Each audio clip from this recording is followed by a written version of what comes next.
राम मंदिर में आधे में मंदिर बन जाए, हम किसी का निराकरण नहीं कर रहे हैं। किसी पार्टी को, किसी व्यक्ति को ताज पहनाया जा रहा है तो हमारे सर में दर्द नहीं है, लेकिन सनातनी समाज कहाँ खोया है, सोया है, जरा सोचो तो सही। 93, 94, 92 से लेकर 94 तक रामालय ट्रस्ट का जो उपक्रम चला, जब पक्ष विपक्ष दोनों चाहते थे, नरसिंह राव तक कांग्रेस भी चाहती थी ना, ताला खुला राजीव गांधी के समय में और पूजन आदि का क्रम शुरू हुआ। हम किसी का नाम, किसी का पक्ष विपक्ष, हम तो सनातन धर्म की बात कर रहे हैं, जिसको जो करना हो सो करता रहे। जब आप भी चाहते थे, जिस समय आप पक्ष में थे, जिस समय आप विपक्ष में थे, जब दोनों लोग चाहते थे, नरसिंह राव ने रामालय ट्रस्ट बनाई और कहा कि बाहर से कहा कि मंदिर बनाना है, अंदर से गुरुदेव को कहा कि आधा आधा हो जाए मंदिर मस्जिद। तो क्या है, मैं किसी का नाम नहीं लूंगा, जिन जिन का अधिकार था अन्य अन्य जगह में, सभी त्रिपुंडधारी ऊर्ध्वपुंडधारी महात्माओं ने, मेरे लिए सब पूज्य हैं, मैं तो उन महात्माओं के चरण की धूल भी नहीं हूं, लेकिन जो तथ्य की बात है वो तो इतिहास किसी को बख्शता नहीं है, ध्यान देना। इतिहास निरावरण होता है। बड़े बड़े महात्माओं ने कह दिया बाहर से कि मंदिर ही बनेगा, अंदर से गुरुदेव ने पूछा खुल के बताओ मंदिर मस्जिद की बात होगी तो अगर जिस दिन मस्जिद की बात आई उस दिन सरकार गिराने के लिए सबसे पहला प्रचार फिर मैं करूंगा, गुरुदेव ने कहा। सबने हस्ताक्षर किया, केवल और केवल पुरी के शंकराचार्य जी ने कहा कि आधे में मंदिर आधे में मस्जिद, ये काला बाजारी नहीं चलेगी, बनेगा तो भगवान का मंदिर बनेगा। एक दुष्ट आतंकवादी धर्मद्रोही को पुरी का शंकराचार्य बनाकर फिर घुमाया। उस समय धर्म सत्ता के, राजनीतिक सत्ता के ठेकेदारों ने घुमाया, उसको पोषण दिया, आज भी पोषण दिया जा रहा है, लेकिन उसी से सबका विनाश होगा, ये भी ध्यान रखिए। कोई ना कोई तो निमित्त चाहिए। सीता जी का हरण नहीं होता तो रावण थोड़ी मरता, देवकी के केश न पकड़े होते कंस ने, जब तक घर में हमला नहीं होता तब तक भगवान भी सक्रिय नहीं होते हैं। घर में हमला हुआ है तो सबको ठिकाने लगाने का अवसर प्रकृति उत्पन्न करी, अभी धैर्य धारण करिए। ये तो शंकर की गद्दी है, ये तो हर हर बम बम की गद्दी है, कहां जाएंगे भाग कर। नकली आतंकवादियों को आचार्य जगत गुरु बनाकर देश विदेश में घुमाया गया। सिलचर में पुरी के शंकराचार्य को उड़ाने के लिए मंच पर बम लगाया गया। गोधरा कांड में जब जा रहे थे पत्रकारों को मना कर दिया गया कि कोई शंकराचार्य नहीं आया, ऐसा ही छापो। पूरी की पूरी ट्रेन उड़ाने की योजना बनी, ट्रेन में बम लगा। फिर जनरल में दूसरी ट्रेन पकड़कर पुरी के शंकराचार्य जी गए। राम मंदिर में हस्ताक्षर नहीं किया गया, अपहरण कराने का, मरवाने का। ये बात गुरुदेव बार बार मन से नहीं बोलते, आज हम कह रहे हैं। जितना एक सामान्य से सामान्य साधु पर अत्याचार हो सकता है, इन 30 वर्षों में कई राज्य की और केंद्र की सरकारों ने, और कोई पार्टी आज देश में राष्ट्रीय स्तर की ऐसी नहीं जिसने यह अत्याचार न किया। वो अड़े रहे। जब दोनों पक्ष विपक्ष की नियत मंदिर बनाने की थी तो ये 14 और 24 की बात नहीं, मैं सभी तथ्यों को ध्यान में रखकर बोल रहा हूं। अगर सचमुच में मंदिर की नियत थी तो कम से कम 30 साल पहले मंदिर में भगवान प्रतिष्ठित हो गए होते। पहले जो सत्ता में थे उन्होंने हिंदुओं को अटका के कि हम बनाएंगे, हम बनाएंगे, हम बनाएंगे, हिंदुओं को झुलाया उन्होंने। और मंदिर न बना के जब वोट बैंक बनाकर जब काम चलता था, वोट मिलता था, तब मंदिर न बना के उस समय के सत्ताधारियों ने वोट लिया। उसके बाद में रथ यात्रा हुई, उनकी टोकरी से इस राम मंदिर की गेंद को किसी और टोकरी में डाला गया। और बुरा न मानो, होली है, सत्य तो कड़वा होता है, लेकिन मैं अपनत्व पूर्वक कह रहा हूं, अगर नियत होती तो दोनों के सामंजस्य से 30 साल पहले मंदिर बन जाता। 30 साल का विलंब हुआ है, 500 साल का कलंक नहीं मिटा। लाखों नागा मिटे हैं, लाखों सन्यासी, लाखों त्रिपुंड और ऊर्ध्वपुंडधारी मिटे हैं, उनका नाम लेने वाला कोई माई का लाल आज नहीं रह गया।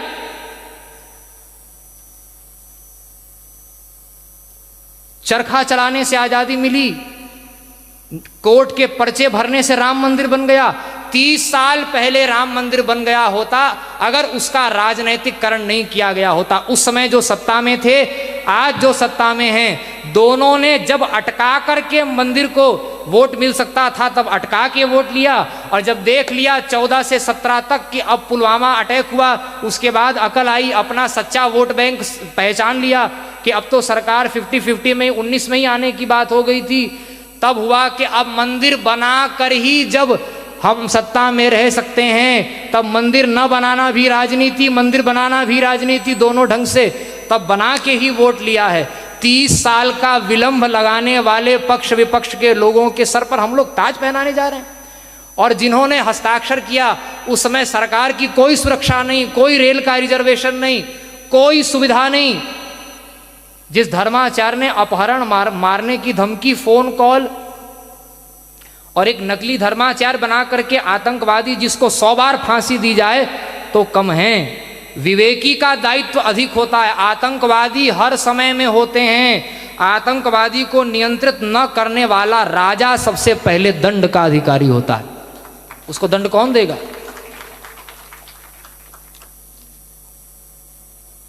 मंदिर की नियत होती तो, लेकिन पूरा संत समाज विभोर है।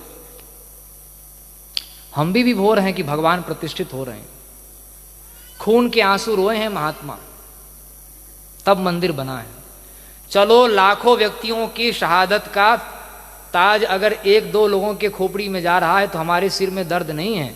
लेकिन भैया आप कितने भी गुणवान हो, मानस की वो बात याद रखिए, गुण सागर नागर नरजोऊ, क्या है, जोई अलप लोभ भल कहीं न। इतना भी लोभ आ गया तो सारे गुण में आपने गुड़ गोबर कर लिया, चौंका लगा दिया। अब कोई बोलने वाला नहीं, किसी की हिम्मत नहीं है। लेकिन हम तो किसी की खीर खाए हैं नहीं, और इसीलिए ये पूरी पीठ का नाम सुन के लोग डरते हैं। कैसे दबे रहे, कैसे नकली लोग घूमते रहे थाईलैंड में, कितना बड़ा भी भगवा पहनने वाले मुख्यमंत्री कहीं बन जाएं और दाढ़ी बढ़ाने वाले प्रधानमंत्री कहीं बन जाएं। आतंकवादी शंकराचार्य बनकर घूम रहे हैं। इससे बढ़कर के देश में मैं सावधान करना चाहता हूं, वो दिन दूर नहीं है कि फिर इस देश में 2 और 3 प्रधानमंत्री घूमने लग जाएंगे। सावधान रहिए। जब जब महापुरुषों ने जो बात की है उसको जब जब उपेक्षा की है, तब साधु अवज्ञा कर फल ऐसा, जरई नगर अनाथ कर जैसा। कोई बचाने वाला नहीं मिलेगा। हम शासन कर रहे हैं ये भ्रम छोड़ दीजिए।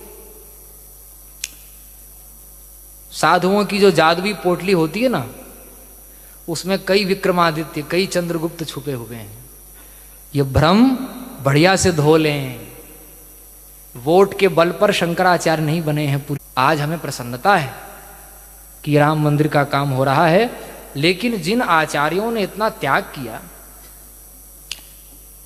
बार बार आंदोलन में सम्मिलित हुए, और अच्छी बात है कि आप अपने आप को सेकुलर नहीं बता रहे हैं, धार्मिक बता रहे हैं। इतने अंश में जो गुण है उसको हम दोष कभी नहीं कहेंगे, लेकिन जो दोष है उसको भूल कर भी गुण हम कभी नहीं कहेंगे।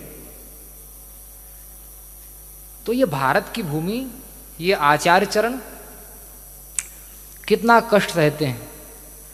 तो इन आचार्यों के द्वारा साधु समाज को उनके श्री चरणों में गोदुग्ध और पंचगव्य से, गंगा जल से उनके चरणों को धोकर हम उनसे निवेदन कर रहे हैं। भारत के सभी महापुरुषों से, सभी संप्रदायों के, और पंथ पार्टी को डस्टबिन में डाल करके समग्र भारतवासियों से हम निवेदन कर रहे हैं कि भैया बड़े से बड़े राजा महाराजा भी जब आए तब भी इस भारत की प्रजा किसी राजा महाराजा का अनुगमन करने वाली नहीं, ये निष्पक्ष आचार्यों का अनुगमन करने वाला भारत का इतिहास रहा है। कहाँ खो गए, कहाँ भूल गए। भारत साधु समाज बना, अखाड़ा परिषद बना। नेहरू जी ने अखाड़ा परिषद बनाया। क्यों बनाया? ताकि शंकराचार्य के नीचे जो आचार्य महामंडलेश्वर, ब्रह्मानंद सरस्वती जी महाराज तक की परंपरा रही, जब वो कुंभ में स्नान करने जाते थे तो छड़ी छत्र चवड़ पालकी उठाने के लिए बड़े बड़े महामंडलेश्वर जाते थे। अब गुरुदेव तो पूर्वाचार्य जी ने संकल्प लिया कि जब तक इस देश में वेद लक्षणा गाय का एक बूंद भी गिरेगा, जब तक यह भारत, जब सनातन राष्ट्र ही नहीं है तो कौन से सिंहासन और कौन से छड़ी छत्र चंवर। जो बैठते हैं उनको प्रणाम है, हम निषेध नहीं कर रहे हैं। लेकिन जब तक इस देश में गाय का एक बूंद भी रक्त गिरेगा, पुरी के शंकराचार्य छत्र छड़ी चंवर धारण नहीं करेंगे, सिंहासन धारण नहीं करेंगे। और इसीलिए हम ये सोफा देख रहे हैं ना यहाँ आज। तो ऐसे आचार्य हम लोगों को प्राप्त हैं, फिर भी भेड़िया धसान ही अगर पसंद आ रहा है हिंदुओं को, तो इससे बड़ा क्या दुर्भाग्य होगा। फिर तो वो राजा ही निरंकुश हो जाएगा। प्रभुता पाही काहि मद नाही, अस प्रभु को जन्मा जगमाही। कौन कान पकड़ेगा। पूरा हिंदू समाज निष्पक्षता पूर्वक, मैं उनकी रोटी खाता हूं इसलिए नहीं बोल रहा हूं, हम पूरे साधु समाज, पूरे वैदिक सनातनी हिंदू समाज से कह रहे हैं, जिस दिन विश्व को पता चल जाएगा कि पुरी के शंकराचार्य जी का बोलना मतलब 100 करोड़ हिंदुओं की आवाज एक साथ निकलना है, कि जिस दिन पता चल जाएगा 24 घंटे में भारत के सारे अटके काम बन जाएंगे। और नहीं तो नेता लोग हम मंदिर बनाएंगे, और हम मंदिर बना रहे हैं, वो गोल गोल रानी इतना इतना पानी, ज्यादा अंदर घुसूंगा तो ठीक नहीं है, घर की बात है।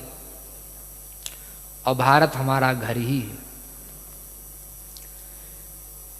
तो बहुत अच्छा है, स्वागत है। हम बात बता रहे थे, मूल धारा में फिर से आ जाइए। ये तो अवान्तर बातें, ये भी जानना जरूरी था।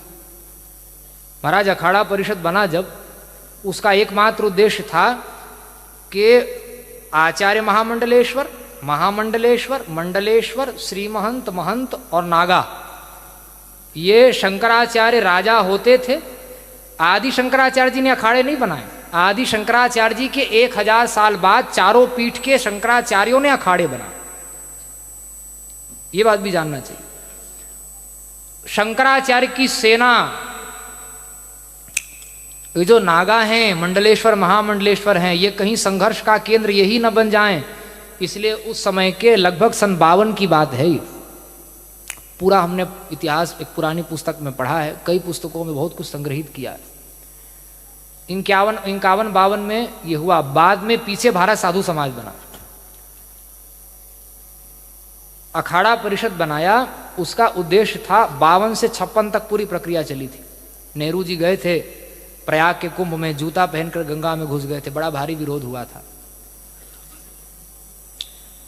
तो अखाड़ा परिषद बनाया ताकि शंकराचार्यों की सेना डाइवर्ट हो करके सरकारी सेना बन जाए। 13 अखाड़ों में से एक अध्यक्ष बना लिया जाए, और सारे मंडलेश्वर फिर उन्हीं का आदेश पालन करेंगे, शंकराचार्य का आदेश पालन नहीं करेंगे। हमारी परंपरा प्राप्त व्यासपीठ को दुर्बल बनाने के लिए यह परिषद बना। किस जो महात्मा उसमें हैं उनका हम खंडन नहीं कर रहे हैं, हमारे सामने आएंगे तो हम साष्टांग प्रणाम करेंगे उनको। लेकिन सत्य को भी हम लोग जान लेना। साधु हैं तो किसी परिषद के नाम पर साधु थोड़ी हैं। अरे हमारे गुरु महाराज ने भेज दिया इसलिए साधु हैं। अब किसी नेता ने जो अखाड़ा बनाया उसकी क्या औकात है, उसके बल पर हम साधु हैं क्या? अपनी साधुता से, अपनी परंपरा से साधु हैं। तो नारायण, ये काम हुआ कि नहीं हुआ था? शंकराचार्य की परंपरा प्राप्त जो स्थिति थी, वो परंपरा प्राप्त आचार्यों को दुर्बल बनाया गया। परंपरा प्राप्त जो आचार्य रह गए उनको भी इधर उधर पक्ष विपक्ष में किसी न किसी पार्टी में खींच करके उनको पूरा रंग में रंगने का, ये सब बहुत बड़ा इतिहास है, वो सब कहने की बात नहीं है। ये सब बातें अवान्तर हो गई। लेकिन जब तक पूरा हिंदू समाज निष्पक्ष और केवल शास्त्र का पक्ष लेने वाले आचार्य के साथ जब तक हिंदू समाज खड़ा नहीं होगा, तब तक वही होगा। अब 25 किलोमीटर दूर भारत की सबसे बड़ी मस्जिद बनने वाली है। लोगों को बड़ा आश्चर्य, आप लोगों को पता होना चाहिए, भारत में पहले से ही एशिया की सबसे बड़ी मस्जिद है। बड़ी मस्जिद बनेगी तो अब आप लोगों को कहा जा रहा है कि भारत की, सच्ची बात यह है कि दुनिया की सबसे बड़ी मस्जिद बनाने का उपक्रम चल रहा है। और उसकी पुनरावृत्ति मथुरा में हुई और काशी में अगर हुई तो बार बार जगत गुरु कह रहे हैं कि एक ही उत्तर प्रदेश में 3 पाकिस्तान बन जाएंगे। तब आप क्या करिए? इसलिए जो आपको उचित लगे वो अवश्य करें, लेकिन हमको अगर 100% कहीं खड़ा होना हो तो किसी संघ, किसी संगठन, किसी पार्टी का पक्ष न लेते हुए साधु समाज, हिंदू समाज, इस समय में तो कम से कम पुरी के आचार्य चरण ऐसे प्राप्त हैं जो निष्पक्षता से धर्म के लिए बोल रहे हैं। अपना रक्त देने के लिए भी हमको उनके पीछे तैयार रहना चाहिए, भटकाने वालों के पीछे नहीं। उनके हाथ में मीडिया, उनके हाथ में सब कुछ है, वो तो सच्चाई आप तक पहुंचने नहीं देंगे, आप खाली सर हिलाते रह जाएंगे। तो वेद के बारे में कह रहे थे रावत जी